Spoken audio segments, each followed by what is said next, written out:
हमें भारत भव्य बनाना है।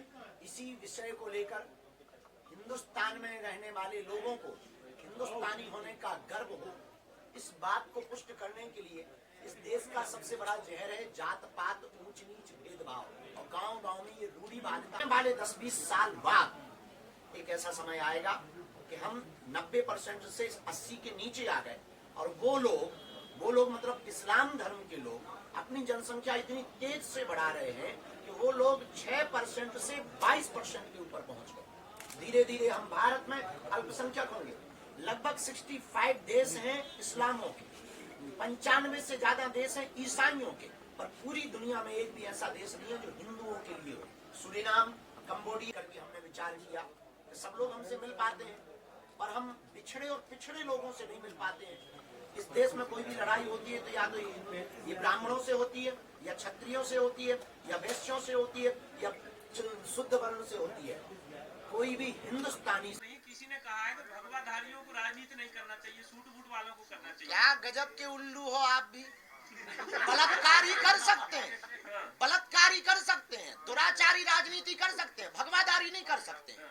क्या गजब की मानसिकता है। बलात्कारी कर लें, दुराचारी कर लें, जो करप्ट हैं वो लोग राजनीति कर लें, राज सत्ता के भोग लें, भगवाधारी आ जाएगा तो क्या। हम तो कहेंगे मठों में, मंदिरों में, गुफाओं में बैठे हुए जितने महात्मा, हमें नहीं आना है ये पहले सुन लो, पर मठ मंदिर गुफाओं में बैठे हुए जितने महात्मा हैं उनको राजनीति में आना चाहिए। इसलिए आना चाहिए कि सनातन के साथ अगर वो राजपीठ पर बैठेंगे तो हिंदुत्व का प्रचार होगा, देश में नया विचार होगा, नई क्रांति होगी, और सामाजिक समरसता के साथ साथ वसुदेव कुटुंबकम की दृष्टि से राजनीति चलेगी। अरे हलुआ घटना हुई, कचुलो नहीं हम जाके जयपुर में बैठे थे, हवाई जहाज उड़ने के पहले के बील में दिक्कत आ गई, चलो झंझा उतर की जहाँ जाना था नासिक वहाँ गए नहीं, सो भोपाल आ गए तुम लोगों की खुजली मिटाने के लिए। घटना थोड़ी। देशों में रहने वाले हिंदुओं पर वहाँ की सरकार अगर अत्याचार करती है, आज जैसे कनाडा में कर रही है, और अगर उनको भगा दिया जाता है तो हिंदुओं के लिए एक भी जगह नहीं है जहाँ वो सुरक्षित रह सके। इस बात को लेकर के अब हमने ठाना है 21 नवंबर से 29 नवंबर तक हिंदू शिक्षा का मुद्दा है, इस देश में जात पात का मुद्दा है, इस देश में अंधविश्वास का मुद्दा है, इस देश में हम जहाँ क्षेत्र में रहते हैं वहाँ हॉस्पिटल नहीं है, सड़कें नहीं है, पानी नहीं है, ये दिलवाओ। संविधान का भी मुद्दा बता रहे हैं संविधान का ऐसे तो बहुत मुद्दे हैं, एक आध तो पूरा करके बतवा दो तुम पहले। महाराज जी, बीसीसीआई ने फैसला लिया है कि जो चैंपियनशिप है क्रिकेट की, इंडियन टीम पाकिस्तान नहीं जाएगी, किस तरह से देखते हैं? अब देखिए, पाकिस्तान इसलिए नहीं जाएगी, बेचारे भिखमंगे हैं, उनकी हालत ठीक नहीं है, कल के दिन खान पान व्यवहार ठीक ना हो पे तो अपन बेइज्जती करने थोड़ी जाएंगे, भूखे मारने थोड़ी जाएंगे। ठीक निर्णय लिया है, पाकिस्तान क्यों जाए, क्या जरूरत है। उसने हर बार धोखा दिया है, हर बार उसने वादे तोड़े हैं, कितने समझौते नहीं हुए, हर समझौते को उसने तोड़ा है, जितने समझौते हुए सब तोड़े हैं। क्या ठिकाना हमारे यहाँ के उन लोगों को भी किडनैप कर ले, उनका कोई ठिकाना नहीं है, भरोसा नहीं है। पहले वो भरोसा जीते, शरण में आवे, इसके बाद अभी वो दूसरे के दम पे जिंदा है, चीन के दम पे जिंदा है, पहले वो भारत की शरण में आवे, इसके बाद में देखा जाएगा। Thank you. को अब करो या मरो की बारी है, भारत पर संकट भारी है, इसलिए अब घर से बाहर हम हिंदुओं को निकलना होगा। तौकीर रजा ने कहा है कि हम जाम कर देंगे, वो कानून की रूह कांप जाएगी, हिंदुओं की रूह कांप जाएगी। तौकीर रजा को हम धन्यवाद दे रहे हैं कि तुमने हिंदू जगाने के लिए एक नया संग्राम छेड़ा है। तुम कह रहे हैं कि हम जो है दिल्ली तक, जयपुर से दिल्ली तक आएंगे और जाम करेंगे और हिंदुओं की रूह कांप जाएगी। तौकीर रजा साहब, ये देश संविधान से चलेगा, कानून से चलेगा। तुम कह रहे हो कि तुम जाम करोगे तो रूह कांप जाएगी, हम भी आएंगे तो तुम्हारी भी। सियावल रामचंद्र की जय। सवाल कर ले सर, एक आखिरी सवाल ये है, आपको राहुल गांधी से उम्मीद है कि सनातन में आपके लिए सहयोग? हमें तो आपसे भी उम्मीद दिख रही है, अब और कुछ बताओ। हमें नेताओं पे कुछ बोलना ही नहीं तो काहे को खुजली कर रहे हो बेफिक्र। आज कुछ खा पी के आए हो। और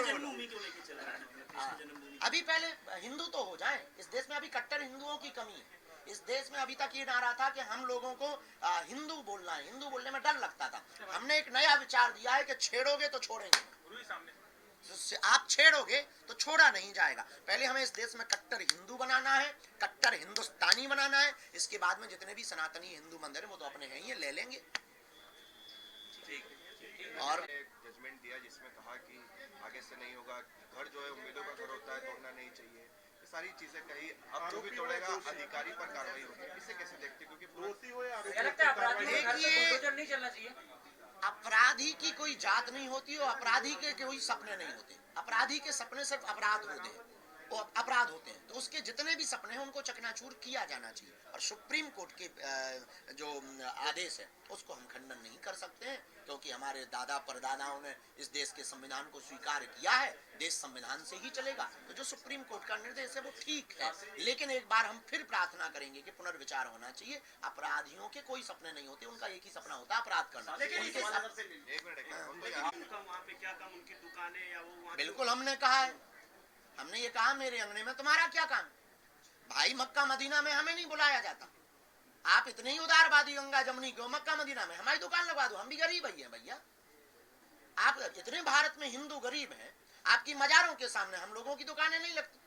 तो मेरे अंगने में तुम्हारा क्या काम। आपको त्रिवेणी का ज्ञान नहीं, संगम का ज्ञान नहीं, संतों के मान का पता नहीं, कथा का आपको पता नहीं, संतों की महिमा का पता नहीं, खालसा क्या होते हैं, पंथ क्या होते हैं, इसके बारे में आपको पता नहीं। तो आप वहां जाकर के करोगे क्या? धंधा करके मूत्र कांड करोगे, थूक कांड करोगे। इससे बेहतरीन ये मेरे अंगने में तुम्हारा क्या काम। हम तुम्हारी मस्जिदों में नहीं घुसते, तुम हमारे यहाँ, और हमारे हिंदू तुम्हारी मस्जिदों में घुसे जूते मारो। एक अंतिम सवाल मेरा ये, शास्त्री जी, आरएसएस को अगर चूंकि सनातन को बढ़ाता हुआ तो इस पर आप क्या कहेंगे?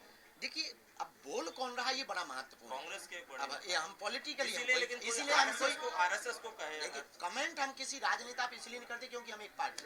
गुरुजी, ये तो बटेंगे पे जो चल रहा है, बटेंगे तो कटेंगे को लेकर के लगातार मुंबई में भी अब निमंत्रण छप रहे हैं शादी के, उसमें भी लिखा जा रहा है कि कटेंगे तो बटेंगे। बिल्कुल बटेंगे तो देखिए, एज ए किसी भी राजनेता के ऊपर हमने ना आज तक टिप्पणियां की है, ना कोई जवाब दिया है। हमारे स्वभाव में है, क्योंकि हमारा रास्ता एक अलग है, आध्यात्मिक रास्ता है।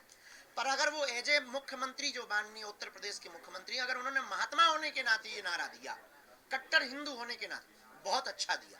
लोगों ने अपने अपनी दृष्टि से देखा, हमने इसको ऐसे देखा कि अगर हम भारतीय आपस में बटेंगे तो चीन वाले हम लोगों को काटेंगे, पाकिस्तान वाले हम लोगों को काटेंगे, हम लोगों को विदेशी ताकतें काटेंगे। और सही भी है, इसलिए भारत के प्रधानमंत्री ने कहा एक रहेंगे सेफ रहेंगे। पर एजे अगर कोई पॉलिटिकली बयान कहो तो इस पर हमारी कोई टिप्पणी नहीं। पर हिंदुस्तानी होने के नाते ये टिप्पणी है कि हम भारतीयों को बटना नहीं है, बटेंगे तो सच में। लेकिन घुसपैठिए लगातार आ रहे हैं, घुसपैठियों को लेकर के भी चर्चा चल रही है कि घुसपैठियों को बाहर करना चाहिए।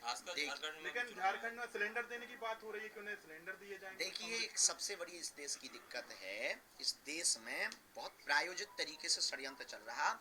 विधर्मी लोग, जिन्हें हिंदुत्व से प्यार नहीं, जिन्हें वंदे मातरम बोलने से दिक्कत है, जिन्हें राष्ट्रगान गाने से दिक्कत है, जिन्हें गजवाई हिंद चाहिए, वो लोग अपनी संख्या बढ़ा रहे हैं, बच्चे भी ज्यादा पैदा कर रहे हैं।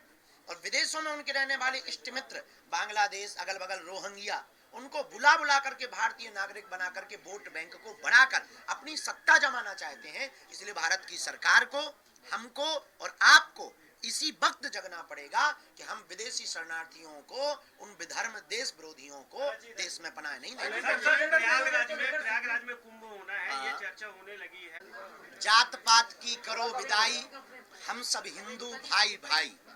जात पात और भेदभाव को जड़ से हमें मिटाना है, हमें भारत भव्य बनाना है। इसी विषय को लेकर हिंदुस्तान में रहने वाले लोगों को हिंदुस्तानी होने का गर्व हो, इस बात को पुष्ट करने के लिए इस देश का सबसे बड़ा जहर है जात पात, ऊंच नीच, भेदभाव। और गांव गांव में ये रूढ़िवादिता बहुत है, गांव गांव में अंधविश्वास बहुत है। एक जन जागृति संकल्प को लेकर के हमने विचार किया कि सब लोग हमसे मिल पाते हैं, पर हम बिछड़े और पिछड़े लोगों से नहीं मिल पाते हैं। इस देश में कोई भी लड़ाई होती है तो या तो ये ब्राह्मणों से होती है, या क्षत्रियों से होती है, या वैश्यों से होती है, या शुद्ध वर्ण से होती है। कोई भी हिंदुस्तानी से नहीं होती। ना कोई हिंदू बनने को तैयार है, ना हिंदुस्तानी बनने को तैयार है। आने वाले 10-20 साल बाद एक ऐसा समय आएगा कि हम 90% से 80 के नीचे आ गए, और वो लोग मतलब इस्लाम धर्म के लोग अपनी जनसंख्या इतनी तेज से बढ़ा रहे हैं कि वो लोग 6% से 22% के ऊपर पहुंच गए। धीरे धीरे हम भारत में अल्पसंख्यक होंगे। लगभग 65 देश हैं इस्लामों के, 95 से ज्यादा देश हैं ईसाइयों के, पर पूरी दुनिया में एक भी ऐसा देश नहीं है जो हिंदुओं के लिए हो। Suriname, Cambodia, Indonesia, Nepal, Fiji, Mauritius, इन देशों में रहने वाले हिंदुओं पर वहां की सरकार अगर अत्याचार करती है, आज जैसे कनाडा में कर रही है, और अगर उनको भगा दिया जाता है, तो हिंदुओं के लिए एक भी जगह नहीं है जहां वो सुरक्षित रह सके। इस बात को लेकर के अब हमने ठाना है 21 नवंबर से 29 नवंबर तक हिंदुओं को जगाने के लिए हम 160 किलोमीटर की राम राजा ओरछा तक बागेश्वर धाम से पद यात्रा कर रहे हैं। बिछड़े और पिछड़े लोगों को गले लगाएंगे और हम भिक्षा मांगेंगे कि हिंदू एक हो जाओ और हम सब हिंदू एक हैं, इस बात की भिक्षा मांगेंगे। शेष आपके जो भी प्रश्न हो यात्रा से संबंधित अथवा जो भी आपके मन में भाव हो पूछ सकते हैं।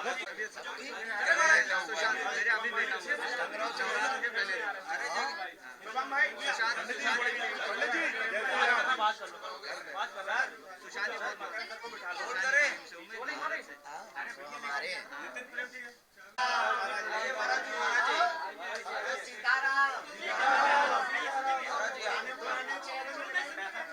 कैसे पता लगा तुम लोग? हम तो चुपके से आए। महाराज जी आशीर्वाद। बहुत बहुत धन्यवाद। सबको सीताराम। कैसे हो?